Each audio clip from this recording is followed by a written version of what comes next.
안녕하세요. 임태헌이라고 합니다.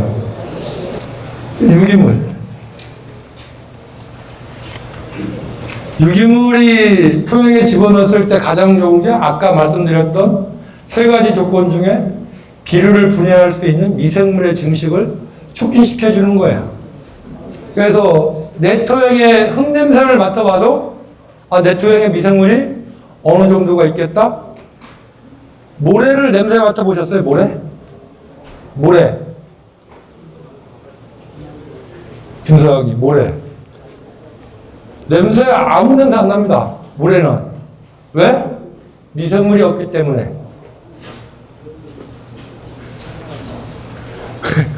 바닷모래는 비린내 나죠.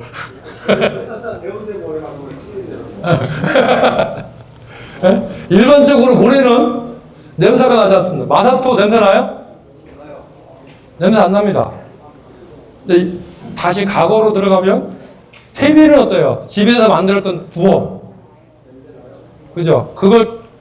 그리고 지금의 여기 계신 어머니, 아버님들 사과밭 토양을 맡아보면 냄새가 납니까? 안 납니까? 그죠? 이 토양 냄새는 대부분 다 미생물들이 결정을 합니다. 그 냄새에 따라서 어떤 미생물이 우점을 하고 있고 어떤 게 우점을 하고 있고 결정이 돼요. 등산을 하시다가 주변에 낙엽을 좀 걷어내고 거기 냄새를 맡으면 구수합니다. 그 냄새, 코코넛 냄새도 날 수가 있어요. 거기에는 유기물을 분해할 수 있는 미생물들이 많다는 이야기입니다. 그래서 이러한 유기물들이 들어가면 미생물의 세육을, 증식을 촉진시켜주고 이 미생물들이 우리가 주는 비료를 갖다가 활용도를 높여주는 거예요. 근데 우리가 주는 유기물이 다 그 역할을 하느냐? 그럴 수는 없습니다. 여러분들 집에서 전정하고 나면 가지 어떻게 처리하십니까? 태운다. 파쇄. 태운다. 파쇄. 그럼 3분의 1은 어떻게 하시는 거예요? 둘 중에도 안 하면? 3분의 1은 뭐 하시는 거라? 근데 파쇄하시는 분들이 한번 생각해 보세요. 파쇄하시는 분들이 내가 파쇄를 해서 사과밭에 뿌렸어. 넣었어. 그랬을 때 그게 빨리 발효가 됩니까? 아니면 2, 3년 지나서 그대로 있습니까? 그죠? 왜 그럴까요?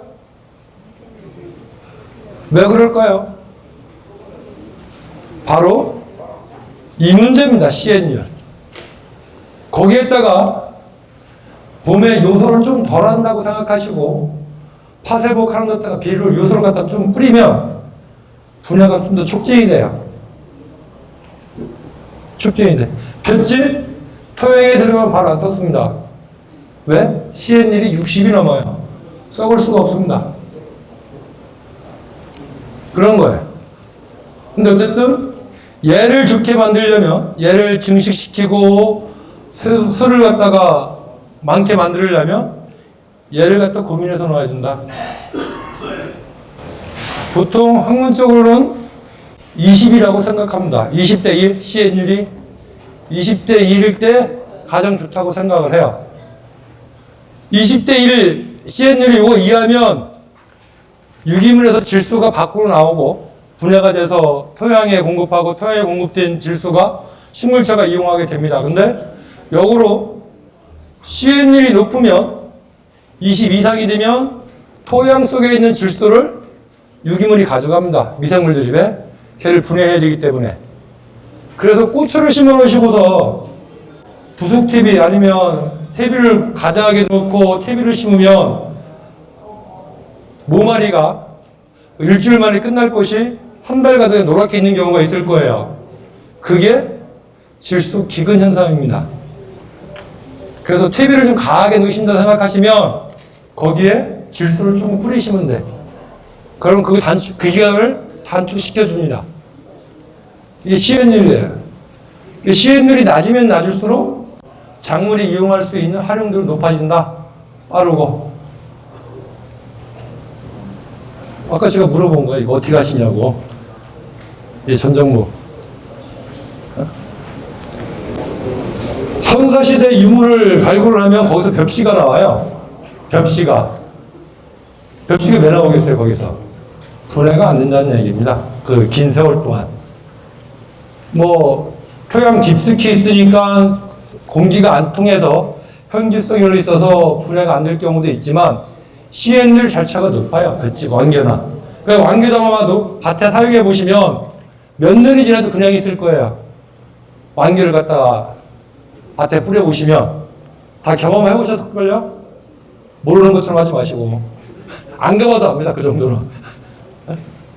그런 거예요. 그러니까 파쇄목도 그냥 다시 토양에 환원을 하는데 아마 어르신들께서는 유기물을 공급한다는 생각에 하실 수 있어요. 뭐 첫 번째 목적이 그걸 거예요. 아니면 이거 가지고 가서 내가 어디다 처리하기가 곤란해서 그냥 파쇄해서 집어넣는 경우도 있을 테고, 그런데 사실은 작물하기에는 안 좋습니다. 왜냐면 분해도 안 되고, 그 다음에 또 하나는 요 가지에 붙어 있는 병원균을 다시 토양 속으로 환원시켜주는 위험한 일을 하실 수가 있어요. 특히 뭐 요새 여기는 안 왔지만 저 화상병 오고 그런 데는 굉장히 문제가 생기죠. 요건 사과하고는 좀 다른 포도예요. 포도에 보면 여기 깨알처럼 반점이 생겼어요. 이게 인산결핍이에요. 토양에 인산은 많은데 인산결핍이 나타나요. 어떻게? 깨알처럼 박혀요. 반점. 요 밑에 지제부부터 기부부터 우위로 발생합니다. 정도가 점점 약해져요. 밑에가 심하고. 그 이유가 뭐 때문에 그럴까요? 토양에 인산은 많아. 토양에 있는 인산이 활용을 못해서 그래. 인산은 많은데. 그 활용도를 누가 높여주냐? 아까 말씀드렸던 미생물이 먼저 해야 되고, 미생물이 활동을 증가시키기 위해서는 토양에 유기물이 많아야 된다. 토양의 유기물을 단시간 높일 수 있는 건 아까 말씀드렸던 부식살이 그 역할을 할 수가 있다. 내 밭에 뿌리는 어떤 모양일 것 같아요? 내 밭에? 지금은 아마 대부분 이렇게 되어 있을 겁니다. 이게 뭔가 많을 거예요. 환경에 대한 스트레스가 굉장히 심각하게 받죠. 가물면, 비가 안 오면 가물어서 피해. 비가 많이 오면 습해. 어떻게 해서 내릴 것이냐. 근데 이거 사실은 비료 주는 방법을 우리가 좀 고민을 해봐야 되지 않을까 싶은 생각을 해봅니다. 저 스스로는. 대부분의 뭐 가수라는 특성 때문에 그럴 수도 있는데 대부분 다 비료를 갖다가 표층 시비를 합니다. 표층, 전층 시비가 아니고 위에다 주고 비가 와야 그 물에 의해서 녹아서 내려가고, 보통 보면 유기물도 유기질 비료도 위에다 그냥 살펴놓으시죠. 아까 말씀드린 것처럼 유기질 비료는 수분과 미생물이 있어야 분해가 됩니다. 그래서 1cm가 됐든 2cm가 됐든 토양하고 섞여야 돼. 분해가 되려면. 그런 문제들이 있을 수 있죠. 작물에 따라서 영양 요구도가 다 달라요. 영양 요구도가. 사과는 가장 필요한 게 마그네슘이라고 그래요. 가장 민감하게 반응하는 영양원이 마그네슘. 그 다음 붕소. 붕소는 뭐 하는데 필요할까요? 붕소? 아까 말씀드렸던 거 착화, 착화. 붕소는 생식생장하고 밀접한 관계가 있습니다. 아연도 마찬가지고. 남자, 여기 어머니들 계신데 남자들한테 굴이 좋다고 하죠? 겨울에 나는 굴. 식물학에는 붕소하고 아연이 그 역할을 합니다.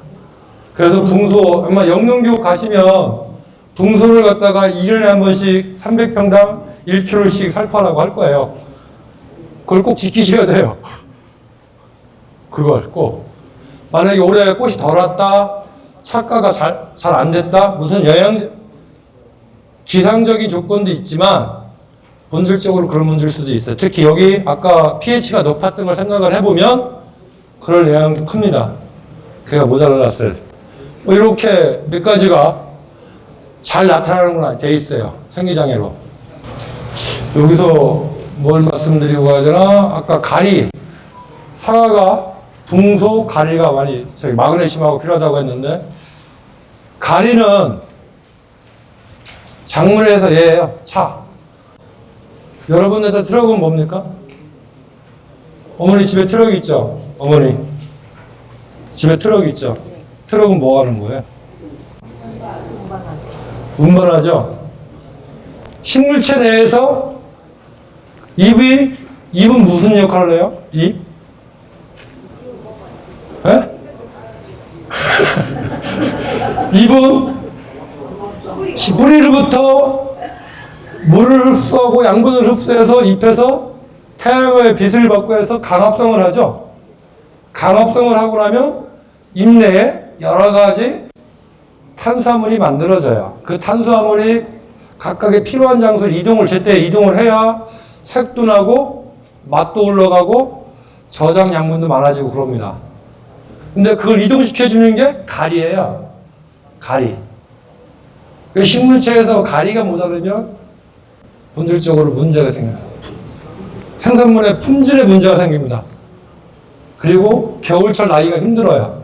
근데 이상한 건 얘하고 질소하고 비율이 얘가 2배 정도 많으면 식물체 내에서 질소가 안 올라와요.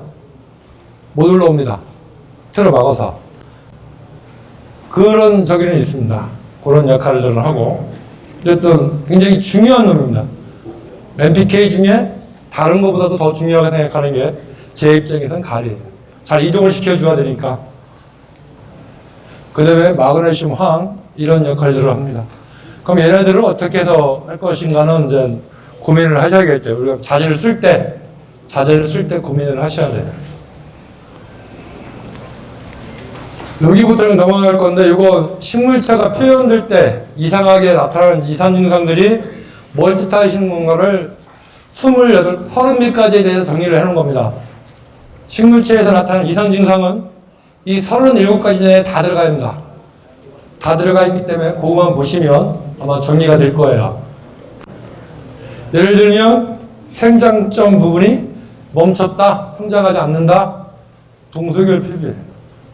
100%. 그 사과잎이 총생을 한다, 그것도 붕소결핍이에요. 아무 병에 어떤 충해에 피해가 없는데 새로운 잎이 작다. 그래서 빗자루처럼 잎이 다다닥 붙어있다 신초에 나오는 거예요. 그런 경우에 거의 90% 이상이 붕소결핍. 붕소를 갖다가 3번 정도만 연면시비 해주면 깨울 수 있습니다.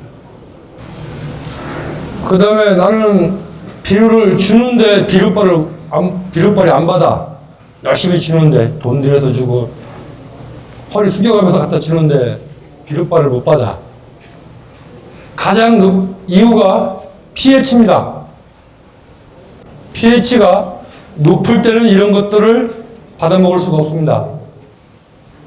이렇게 마그네슘 못 받아먹고 망간 못 받아먹고 철, 붕소, 구리 pH가 높으면 못 받아먹습니다. 왜? 쟤네들은 대부분 다 금속이온이에요.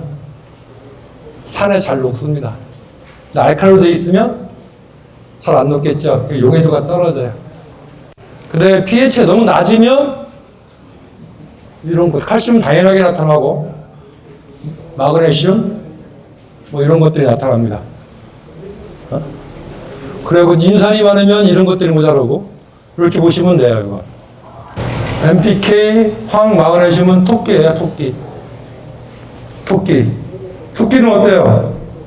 어르신, 토끼는? 빨라요. 네, 토끼는 빨라요. 빠르면 식물체에서 이동이 빠르다는 얘기. 이동이. 얘네들은 거북이에요. 정말 느려 타져 죽어. 우리가 보면. 네? 얘네들은.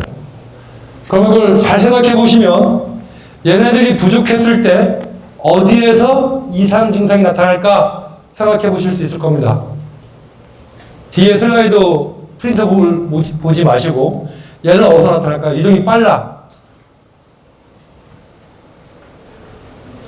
빨라. 만약에 얘가 모자라 식물체에서 그럼 이상 증상은 어디서 나타날까요? 예? 물론 입에 나타납니다. 입에서 먼저 나타나요. 그러면 좀 더 허리를 중심으로 아래에서 위에서, 빠른 놈들은 아래쪽에서 나타납니다. 그래서 고추 심어놓고 질소 피해를 받기 시작하면 모자르면 밑에 잎부터 노래지는 거예요. 빨리 이동해버렸기 때문에. 얘네들은 위에서 나타납니다. 그래서 칼슘을 예를 들면 배꼽 썩은 뼈, 배꼽, 꽃의 배꼽, 끝이 썩어요. 칼슘이 가을 처음부터 끝까지 이동해야 돼. 멀리까지 가야 돼. 그래서 증상이 거기서 나타나는 그림을 의식하면 이렇습니다. 얘가 부족하면 여기서 나타난다. 질수가 많으면 신초 선장이 많다. 그렇게 생각하시면 돼요. 근데 몇 가지 이거에 안 맞는 것들이 망간은 힘 부족했을 때 식물체 전체에서 나타나요. 만화도 그렇고. 망간이 많으면 사과에 뭐가 나타납니까? 사과에 나타난 이상증상.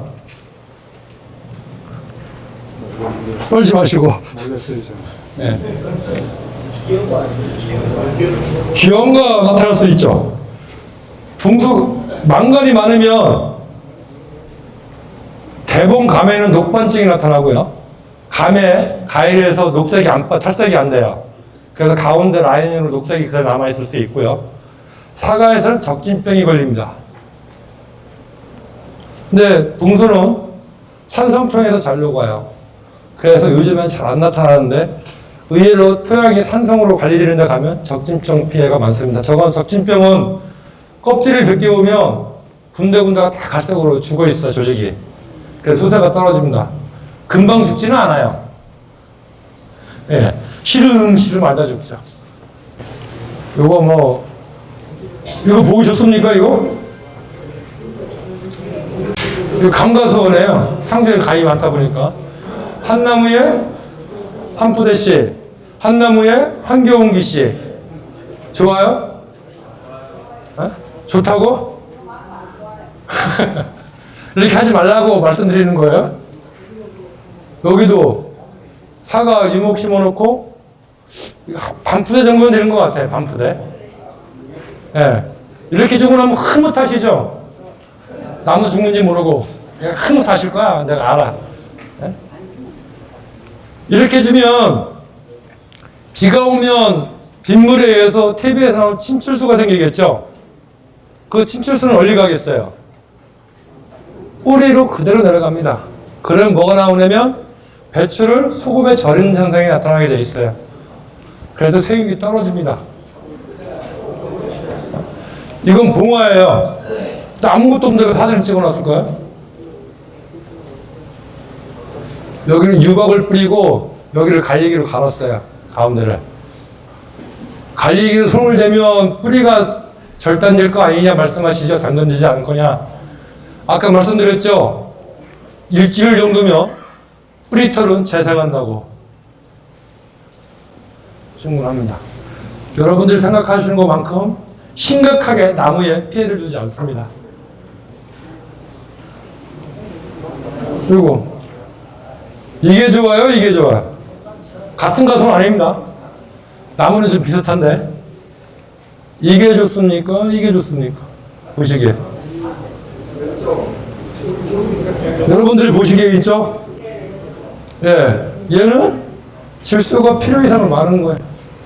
이 나무에서 내년에 올바르게 착가가 될 거라고 생각하고 농사를 지면 이분은 상당히 힘듭니다. 네, 그렇죠. 이거 한겨울인데 잎이 그냥 달려있는 거예요. 한겨울인데도. 낙엽가수예요, 낙엽가수. 사과는 낙엽가수. 적당한 시기가 되면 잎이 떨어져야 돼요. 오늘 근데 마무리를 해보면 이런 거예요. 욕심을 버리고 지하세계에 관심을 갖자. 지하세계. 특히 pH만큼은 신경 써보자. pH.